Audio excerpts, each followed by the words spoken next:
Bonjour et bienvenue dans cette première vidéo de cours pour l'association épidémique. Ce premier cours a pour sujet le buffer graphique. Alors le buffer graphique, c'est l'endroit où on écrit des pixels pour les faire apparaître à l'écran. Bon, déjà, qu'est-ce qu'un écran? Ça peut paraître stupide, mais il faut le définir. Un écran, c'est une matrice de points. C'est-à-dire, c'est comme un tableau à deux dimensions. Voilà, donc le coin en haut à gauche étant l'origine. Voilà, avec l'axe X et l'axe Y. Et donc on est découpé en cases comme ça. Avec, voilà, avec nos cases. 0, 0, l'origine, la première case. 0, pardon. 1, 0. 2, 0. 3, 0. 4, 0. Puis sur la ligne du dessous, 0, 1. 1, 1. 2, 1. 3, 1. 4, 1, etc., etc. Donc 0, 2, 1, 2, etc. C'est comme un tableau de dimensions. Voilà. Sauf que, bon, ce tableau de dimensions, où est-ce qu'on le trouve? Par exemple, en Minilibix, qui est donc la bibliothèque de référence de l'association épidémique pour des choix que vous pourrez retrouver dans, pour des raisons que vous pourrez retrouver dans un autre document sur la Minilibix. Ce buffer-là, il n'existe pas. En fait, il est présent sous une forme différente. Il est présent sous la forme d'un buffer classique. Alors, qu'est-ce qu'un buffer classique? C'est tout simplement un tableau à une dimension. Avec une case 0, une case 1, une case 2, 3, 4, 5, 6, 7. Et autant qu'on veut. De la même façon. La principale différence avec ce buffer finalement et ce buffer graphique, c'est que on va faire contenir à ce buffer-là des pixels. Alors un pixel c'est quoi?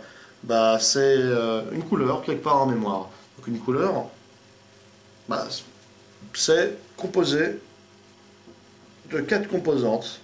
La transparence, le rouge, le vert et le bleu. Selon un ordre qu'on appelle ARGB ou RGBA, ça dépend des bibliothèques. Donc le A étant la transparence, le red étant le rouge, le green étant le vert et le blue étant le bleu. Donc on peut ranger une valeur organisée comme ça. Par exemple la valeur 0x f f 0000 étant du rouge, vu qu'on trouve 0 en bleu, 0 en vert et le maximum en rouge. On peut la ranger dans une case, par exemple celle-ci. Bah, cette case-là, dans notre buffer graphique, elle correspond à celle-ci. Pourquoi? Bah, c'est la première. La deuxième case, c'est la deuxième ici, la troisième là, la troisième là, 4, 4, etc. dans une corrélation directe. Alors la question c'est comment je fais pour accéder à cette ligne-là? Ouais. C'est parti. Donc la question à se poser, c'est comment accéder à la deuxième ligne?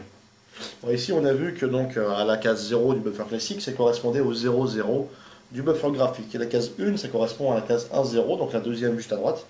Voilà, donc là on a notre case 0, 1, 2, 3, 4, 5. Donc en fait celle-ci là, c'est celle-là. C'est celle-ci. Et donc bah, la suivante c'est la 6, donc celle-là.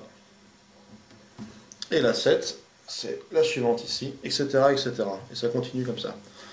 Donc la question, c'est comment établir la relation, quand je cherche à rentrer dans ce buffer-là un pixel, entre la position dans le buffer et la position à l'écran.